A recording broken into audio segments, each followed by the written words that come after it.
ఓం నమో వెంకటేశాయ. ఆధ్యాత్మిక విశేషాలకు స్వాగతం. ముందుగా ప్రధానాంశాలు. ఘనంగా ముగిసిన జయతీర్థుల ఆరాధనోత్సవాలు, భక్తి సంకీర్తనలతో ప్రతిధ్వనించిన తిరుమల గిరులు.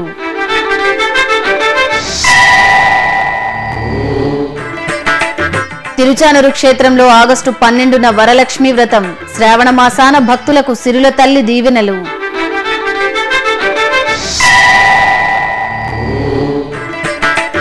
చెన్నైలో వైభవంగా శ్రీనివాస కళ్యాణోత్సవం, గోవిందనామ స్మరణతో పులకించిన పెరంబూర్.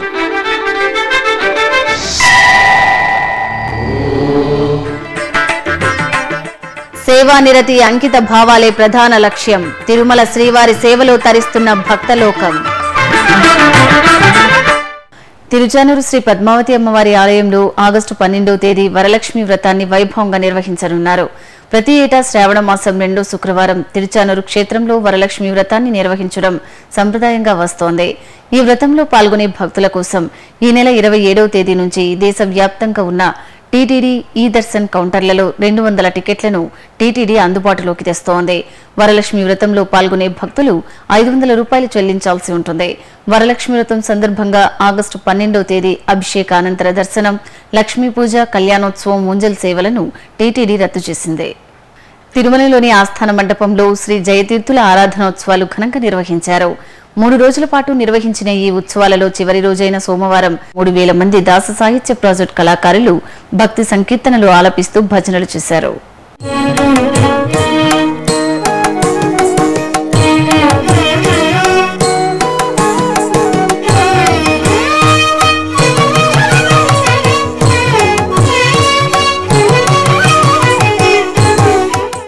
తమిళనాడు రాష్ట్రం చెన్నై పెరంబూర్లోని రైల్వే కళ్యాణ మంటపంలో శ్రీనివాసుని కళ్యాణోత్సవం ఘనంగా నిర్వహించారు. శ్రీ వెంకటాద్రి భక్త సమాజం ఆధ్వర్యంలో 3 దశాబ్దాలకు పైగా ఈ వార్షిక కళ్యాణాన్ని జరుపుతున్నారు. ఇందులో భాగంగా 37వ వార్షిక కళ్యాణోత్సవం భక్తిరస భరితంగా సాగింది. పూల తోరణాలతో చక్కగా తీర్చిదిద్దిన వేదికపై శ్రీదేవి భూదేవి సమేత స్వామివారిని కొలువు తీర్చారు. ఆపై ఆగమోక్తంగా కళ్యాణోత్సవాన్ని జరిపారు.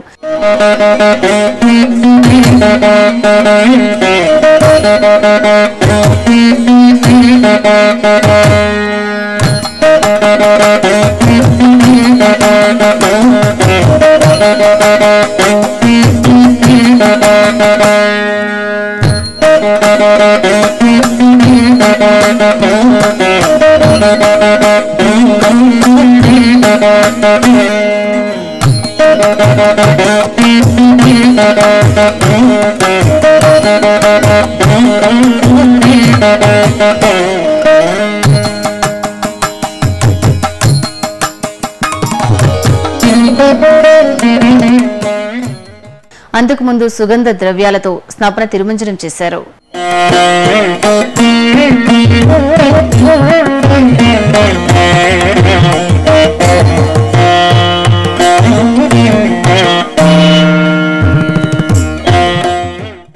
భగవంతుడి సేవ కంటే భాగవతుల సేవ ఉత్తమోత్తమైనది. అదే భగవంతుడికి ఎంతో ప్రీతికరం. తన భక్తులకు సేవ చేస్తున్న వారి అవసరాలన్నీ భగవంతుడు నెరవేరుస్తాడని పురాణోక్తి. అలాంటి ఉదాత్తమైన ఆలోచనతో తిరుమల తిరుపతి దేవస్థానం 2000వ సంవత్సరంలో తిరుమలలో శ్రీవారి సేవను ప్రవేశపెట్టింది. 200 మందితో ప్రారంభమైన శ్రీవారి సేవలో నేడు 7 లక్షల మంది భాగస్వాములు కావడం తిరుమలేశుడి వైశిష్ట్యాన్ని చాటి చెబుతోంది. ఎంతో సమున్నతమైన శ్రీవారి సేవలో మార్పులు తీసుకువచ్చి మరింత సేవా నిరతితో సేవలందించడానికి తిరుమల తిరుపతి దేవస్థానం నిరంతరం కృషి చేస్తోంది. ఆ విశేషాల సమాహారం మీకోసం. శ్రీ వెంకటేశ్వర స్వామి భక్త ప్రియుడు. ఆ స్వామికి భక్తులంటే ఎంతో ఇష్టం. భక్తుల కోసమే కలియుగంలో శ్రీవైకుంఠం నుంచి భూలోకానికి తరలివచ్చారు. కలియుగ ప్రత్యక్ష దైవంగా వెలుగొందుతున్న శ్రీవారు భక్తితో తనకు సేవలు, పూజలు చేయడం, ఉత్సవాలు, ఊరేగింపులు నిర్వహించడం కంటే తన భక్తులకు సేవ చేయడమే ఇష్టంగా భావిస్తారు. పూర్వకాలం నుంచి తిరుమల నంబి, శ్రీ రామానుజాచార్యులు, అనంతాల్వాన్, తాళ్లపాక అన్నమాచార్యులు, తరిగొండ వేంగమాంబ, హతీరాం బావాజీ లాంటి వారెందరూ శ్రీవారికి అంతరంగిక భక్తులుగా వివిధ రూపాల్లో విశేషంగా సేవలందించారు. ఇందుకు అనుగుణంగా తిరుమల తిరుపతి దేవస్థానం భక్తుడే భగవంతుడు అన్న నానుడిని అక్షర సత్యం చేస్తూ 2000 సంవత్సరం శ్రీవారి సేవను తొలిసారిగా ప్రవేశపెట్టింది. మొదట్లో 200 మందితో ప్రారంభమైన శ్రీవారి సేవలో నేడు 7 లక్షల మంది భాగస్వాములై భక్తుల సేవలు తరిస్తున్నారు. ఇంతటి ఉత్తమోత్తమమైన శ్రీవారి సేవలో మార్పులు తీసుకురావడం ద్వారా భక్తులకు మరింత మెరుగ్గా సేవలందించాలని తిరుమల తిరుపతి దేవస్థానం నిర్ణయించింది. టీటీడీ ఈవోగా డాక్టర్ డి సాంబశివరావు బాధ్యతలు చేపట్టిన వెంటనే శ్రీవారి సేవపై ప్రత్యేకంగా దృష్టి సారించారు. శ్రీవారి సేవకుల పనితీరును నిశితంగా పరిశీలించిన ఆయన ఈ సేవలకు మెరుగైన శిక్షణను అందించాలని సంకల్పించారు. తదనుగుణంగా టీటీడీ ప్రజా సంబంధాల విభాగం పుట్టపర్తి సత్యసాయి సేవా సంస్థ ప్రతినిధులతో పలు దఫాలుగా సమావేశమై చర్చించారు. శ్రీవారి సేవకుల్లో సేవా నిరతిని, ధార్మిక చింతనను పెంపొందించి హిందూ ధర్మ రథసారథులుగా తీర్చిదిద్దడానికి ప్రణాళికలను రూపొందించారు. ఈ నేపథ్యంలో ఈ ఏడాది మే 2వ తేదీ సత్యసాయి సంస్థ ప్రతినిధులతో తిరుమల క్షేత్రం వేదికగా శ్రీవారి సేవకులకు శిక్షణ కార్యక్రమాలు ప్రారంభమయ్యాయి. అక్టోబర్ నెల వరకు కొనసాగే ఈ శిక్షణలో వేలాది మంది శ్రీవారి సేవకులను భాగస్వాములను చేశారు. నిష్ణాతులైన వారిచే ఆధ్యాత్మిక ప్రసంగాలు, ప్రత్యేక ఉపన్యాసాలను అందించే విధంగా ఏర్పాట్లు చేశారు. శ్రీవారి సేవకులకు నిర్వహించే శిక్షణలో ఉత్తమోత్తమమైన కార్యక్రమాలను శ్రీ వెంకటేశ్వర భక్తి ఛానల్లో ప్రసారం చేయాలని నిర్ణయించారు. టీటీడీలోని విభాగాలతో శ్రీవారి సేవకులకు సమన్వయం ఉండేలా ఈవో దిశానిర్దేశం చేశారు. శ్రీవారి సేవకుల శిక్షణపై ఎస్వీబీసీ ప్రత్యేకంగా డాక్యుమెంటరీలు రూపొందించి ప్రసారం చేయాలని నిర్ణయించారు. శ్రీవారి సేవలో డాక్టర్లకు, ఉపాధ్యాయులకు, స్కౌట్స్ అండ్ గైడ్స్ కు ప్రథమ ప్రాధాన్యత ఇవ్వాలని నిర్ణయించారు. శ్రీవారి సేవకులకు భక్తిభావం పెంపొందేలా భజన సంప్రదాయం అలవర్చే విధంగా శిక్షణ కార్యక్రమాలు కొనసాగుతున్నాయి. విశ్వవిద్యాలయాలు, కళాశాలలు శ్రీవారి సేవకుల సంయుక్త ఆధ్వర్యంలో భజన కార్యక్రమాలను విస్తృతంగా నిర్వహించాలని నిర్ణయించారు. ఈ సందర్భంగా TTD EO doctor D Sambasivarao మాట్లాడుతూ శ్రీవారి సేవను పటిష్టంగా అమలు చేయడానికి తగిన ప్రణాళికలను రూపొందించామని వెల్లడించారు. ఓం నమో వెంకటేశాయ. తిరుమల తిరుపతి దేవస్థానంలో భక్తులకు సేవలు అందించడానికి శ్రీవారి సేవకుల్ని గత 15 సంవత్సరాలుగా మనం వినియోగించుకుంటూ ఉన్నాము. మరి వారి సెలక్షన్లో కానివ్వండి, వారి సర్వీసులు వినియోగించుకోవడంలో కానివ్వండి, మరింత మెరుగైన పరిస్థితి రావాలంటే వారికి చక్కని శిక్షణ ఇవ్వాలని చెప్పేసి ఆలోచించాము. దాంట్లో భాగంగానే శ్రీ సత్యసాయి సేవా ఆర్గనైజేషన్స్ వారు గత 2 నెలలుగా ట్రైనింగ్ ఇస్తూ ఉన్నారు. ఇంకా 4 నెలలు వారికి ట్రైనింగ్ ఇస్తూ ఉన్నారన్నమాట. ఆ ట్రైనింగ్ ప్రోగ్రాంలో భజనలు, స్పిరిచువల్ టాక్స్, మిగతావన్నీ కూడా మన శ్రీవారి సేవకులకు అందిస్తూ ఉన్నారు. ఇది ఒకటే కాకుండా అక్కడ ఆర్గనైజేషన్ ఎలా పనిచేస్తూ ఉంది, భక్తులకు ఏ విధంగా సేవ చేస్తే బాగుంటుందని స్టడీ చేసి మరీ ట్రైనింగ్ ఇస్తూ ఉన్నారు. దీనికి వారికి నా ధన్యవాదాలు తెలియజేస్తున్నాను. ఇక మున్ముందు కూడా వచ్చే శ్రీవారి సేవకులందరికీ మంచి సౌకర్యాలు అందజేసి వారి ద్వారా మంచి సేవల్ని భక్తులందరికీ అందించే విధంగా టీటీడీ చర్యలు తీసుకుంటుంది. దాంట్లో సత్యసాయి సేవా సమితి లాంటి వారి ఆర్గనైజేషన్ యొక్క సేవలను కూడా తీసుకుంటామని చెప్పేసి అందరికీ మనం చేస్తున్నాను. ఓం నమో వెంకటేశాయ. ఇప్పుడు ఒక చిన్న విరామం.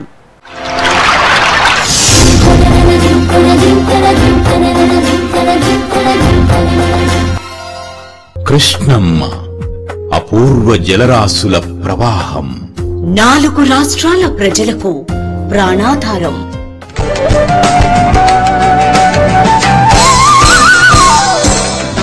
ఈ పుణ్యనదిని శ్రీకృష్ణుడి అంశగా ఆరాధిస్తున్న భక్తజనం. తీరంలోని ప్రతి క్షేత్రం పవిత్రం, మహిమాన్వితం, తేజో విరాజితం. పుష్కరాద్యాని తీర్థా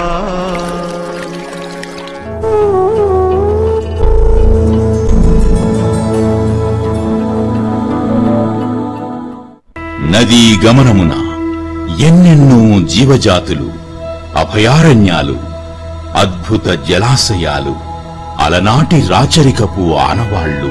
కృష్ణవేణి ఒడిబిట్టలు, ఎందరో కవి దిగ్గజాలు, సంగీత స్రష్టలు, జాతికి స్వతంత్ర్యాన్ని, మూవన్నెల జెండాను అందించిన మహనీయులు.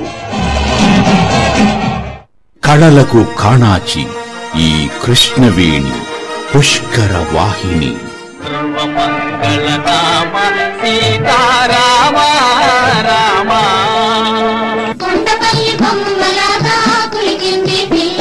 కృష్ణవేణి నది సూయగం అపరూపం. కృష్ణా తీర క్షేత్ర మాహాత్మ్యం ఆచంద్ర తారార్కం. పుష్కర శోభను ప్రత్యేక కార్యక్రమాల కదంబంగా మీకందించేందుకు ముందుగా సన్నద్ధమవుతున్నది మీ శ్రీ వెంకటేశ్వర భక్తి ఛానల్. ఆధ్యాత్మిక విశేషాలకు తిరిగి స్వాగతం. సింహపురి జగన్నాథుని శోభాయాత్రతో శోభెల్లింది. భక్తులపై ఆధ్యాత్మిక వెలుగులను ప్రసరించింది. నెల్లూరు జిల్లా గూడూరు పురవీధులు భక్తులతో నిండిపోయాయి. విశేష అలంకార భూషితులైన బలభద్ర సుభద్ర సమేతంగా శ్రీ జగన్నాథ స్వామి వారిని పూలరథంపై కొలువు తీర్చారు. గుమ్మడికాయ హారతులను సమర్పించి భక్తి సంకీర్తనలు, భక్తులు జై జగన్నాథ నామస్మరణలతో జగన్నాథ స్వామి వారిని ఊరేగించారు. భజన బృందాల హరే రామ హరే కృష్ణ స్మరణలు, కోలాటాల నడుమ జగన్నాథుని శోభాయాత్ర భక్తిరస భరితంగా సాగింది.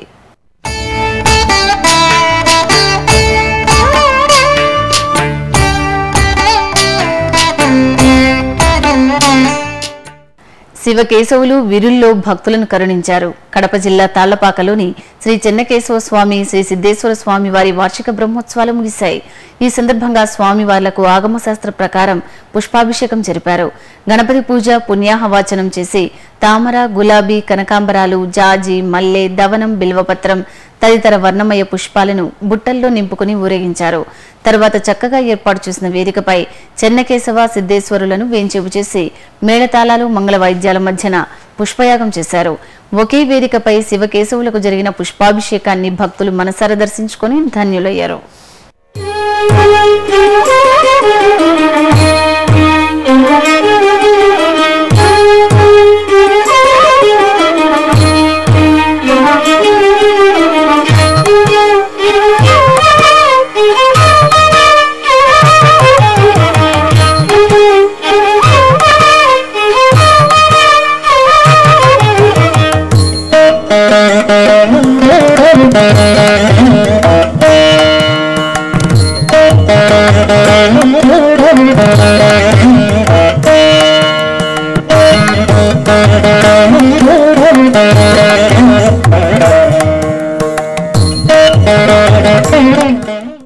కర్నూలులోని శ్రీ చౌడేశ్వరి దేవి ఆలయంలో ఆషాఢ పూజలు విశేషంగా జరిగాయి.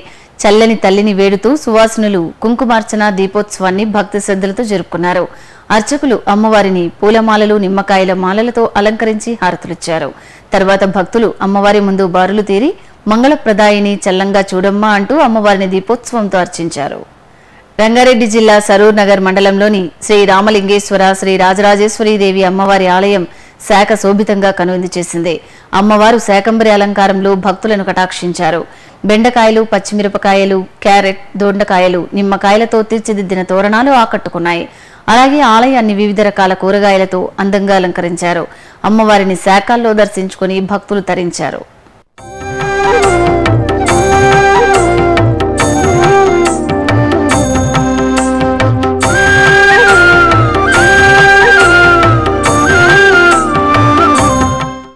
మెదక్ జిల్లా తూప్రాన్ మండలం ఇస్లాంపూర్లోని శ్రీ రామప్పగుట్టలో లోక కళ్యాణార్థం హోమం జరిపారు.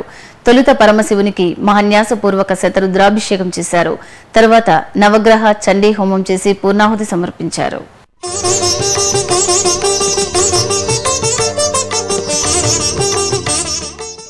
చిత్తూరు జిల్లాలోని ప్రసిద్ధ శైవ క్షేత్రం శ్రీకాళహస్తిలో శ్రీ చెంగల్వరాయ స్వామివారి బ్రహ్మోత్సవాలకు అంకురార్పణ ఘనంగా జరిగింది.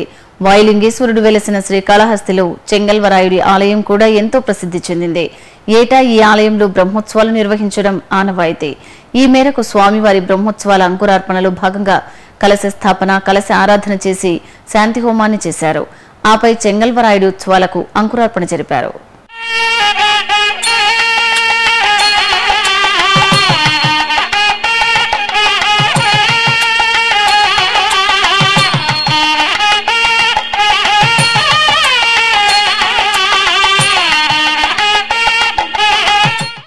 పశ్చిమ గోదావరి జిల్లా ఏలూరులోని పత్తేబాదలో నెలవైన శ్రీ సీతారామాలయంలో ఆషాఢ మాసం సందర్భంగా స్వామి అమ్మవార్లను 1,00,000 మల్లెలతో అర్చించారు.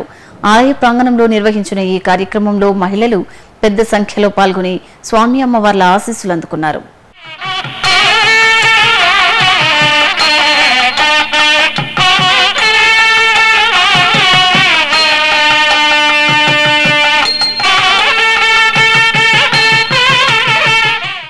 ఇప్పుడు ఒక చిన్న విరామం.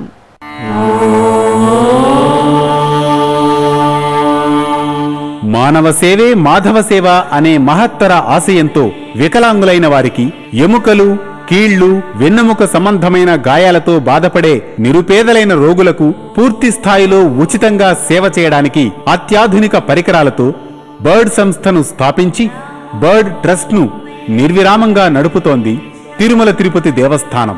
ఈ ట్రస్టులో మీరు పాలు పంచుకోండి. శ్రీ వెంకటేశ్వర స్వామివారి అనుగ్రహం పొందండి. Website ID www.tirumala.org. ఓం నమో వెంకటేశాయ. ఆధ్యాత్మిక విశేషాలకు తిరిగి స్వాగతం. సికింద్రాబాద్ పరిసర ప్రాంతాల్లోని పలు గ్రామ దేవతల ఆలయాలు భక్తులతో సందడిగా కనిపించాయి. ఆషాఢమాసం ఆదివారం కావడంతో భక్తులు పెద్ద సంఖ్యలో గ్రామ దేవతలను దర్శించుకుని బోనాలు సమర్పించారు. ఇందులో భాగంగా సికింద్రాబాద్లోని మావురాల పెద్దమ్మ ఆలయం, మహంకాళి ఆలయం, రైల్వే స్టేషన్ సమీపంలోని అమ్మవారి సన్నిధి, నల్లపోచమ్మ ఆలయాలలో భక్తులు అమ్మవార్లకు ప్రత్యేక పూజలు నిర్వహించి బోనాలు సమర్పించారు. ఖమ్మం నగరం బోనాల సందడితో కాంతులేనింది. ఆషాఢమాసం సందర్భంగా ఖమ్మంలోని బొక్కలగడ్డ ప్రాంతం ఆధ్యాత్మిక వాతావరణంతో శోభిల్లింది. విచిత్ర వేషధారణలు, సంప్రదాయ నృత్యాలు, డప్పు వాయిద్యాల మధ్య భక్తులు విశేష సంఖ్యలో ఉత్సవాలలో పాల్గొని బోనాలను తీసుకుని ఊరేగింపుగా గ్రామదేవత ఆలయానికి తరలివచ్చారు. అక్కడ అమ్మవారికి ప్రత్యేక పూజలు నిర్వహించి బోనాలు సమర్పించారు. నల్గొండలోని తులసీనగర్ సరస్వతీదేవి ఆలయం శాకంబరి ఉత్సవాలతో శోభాయమానంగా దర్శనమిస్తోంది. అమ్మవారి సన్నిధిలో ఆషాఢమాస పూజలను ఘనంగా నిర్వహిస్తున్నారు. ఈ సందర్భంగా వివిధ రకాల కూరలు, పండ్లతో సరస్వతీదేవిని శాకంబరిగా కొలువు తీర్చి పూజలు చేశారు. భక్తులు చదువుల తల్లి దర్శనం చేసుకుని హారతులు సమర్పించారు. ప్రకాశం జిల్లా కందుకూరులోని శ్రీ అంకమ్మ తల్లి దేవాలయంలో తిరునాళ్లు ఘనంగా జరుగుతున్నాయి. ఈ సందర్భంగా పరిసర ప్రాంతాల నుంచి భక్తులు విశేషంగా తరలివచ్చి శ్రీ అంకమ్మ తల్లి ఆశీస్సులు అందుకున్నారు. అంకమ్మ తల్లికి విశేష ఆరాధనలు నిర్వహించి ధూపదీప నైవేద్యాలు సమర్పించారు. శ్రీకాకుళం జిల్లా అరసవల్లిలోని శ్రీ సూర్యనారాయణ స్వామి దేవాలయానికి భక్తులు పోటెత్తారు. ఆషాఢమాసం ఆదివారం సందర్భంగా పెద్ద సంఖ్యలో భక్తులు ప్రత్యక్ష నారాయణుణ్ణి సేవించి తరించారు. భక్తుల రద్దీకి అనుగుణంగా ఆలయ అధికారులు ప్రత్యేక ఏర్పాట్లు చేశారు. కర్ణాటక రాష్ట్రం బెంగళూరు విజయనగర్లోని శ్రీ బసవేశ్వర సుజ్జన మంటపంలో బిల్వ సత్సంగ ఆధ్వర్యంలో గురువందన కార్యక్రమం జరిగింది. ఈ సందర్భంగా శ్రీ రాజరాజేశ్వరి అమ్మవారికి ప్రత్యేక పూజలు జరిపారు. భక్తులు సామూహికంగా లలితా సహస్రనామ పారాయణం, భజనలు, స్తోత్ర పఠనం చేశారు. వివిధ ప్రాంతాల్లో జరుగుతున్న సాంస్కృతిక కార్యక్రమాల సమాహారం కళా నీరాజనంలో వీక్షిద్దాం.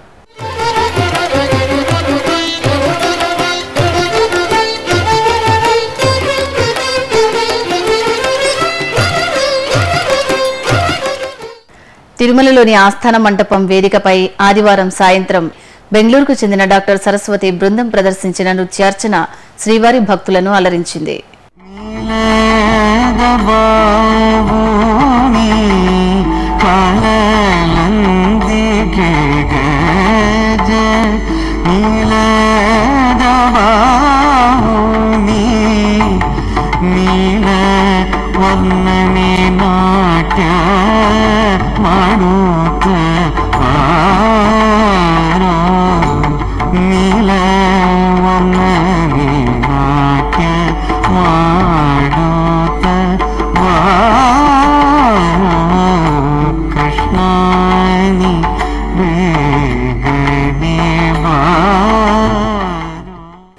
తిరుమలలో శ్రీవారి దర్శనం, గదుల ఖాళీలు, వాతావరణం తదితర విశేషాలను ఇప్పుడు తిరుమల సమాచారంలో తెలుసుకుందాం.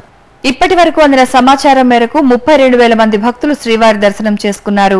11 కంపార్ట్మెంట్లలో భక్తులు శ్రీవారి దర్శనం కోసం వేచి ఉన్నారు. సర్వదర్శనానికి 5 గంటలు, దివ్య దర్శనానికి 3 గంటల సమయం పడుతోంది. ప్రత్యేక ప్రవేశ దర్శనం కొనసాగుతోంది. తిరుమలలో 136 గదులు ఖాళీగా ఉన్నాయి. అలిపిరి, శ్రీవారి మెట్టు మార్గాల్లో భక్తుల రాకపోకలు యథావిధిగా సాగుతున్నాయి. ఇక తిరుమల వాతావరణం గరిష్ట ఉష్ణోగ్రత 27 డిగ్రీల సెల్సియస్, కనిష్ట ఉష్ణోగ్రత 21 డిగ్రీల సెల్సియస్ గా నమోదైంది. ఆధ్యాత్మిక విశేషాలు ఇంతటితో సమాప్తం. రాత్రి 10 గంటలకు ప్రసారమయ్యే ఆధ్యాత్మిక విశేషాల్లో మళ్ళీ కలుద్దాం. ఓం నమో వెంకటేశాయ.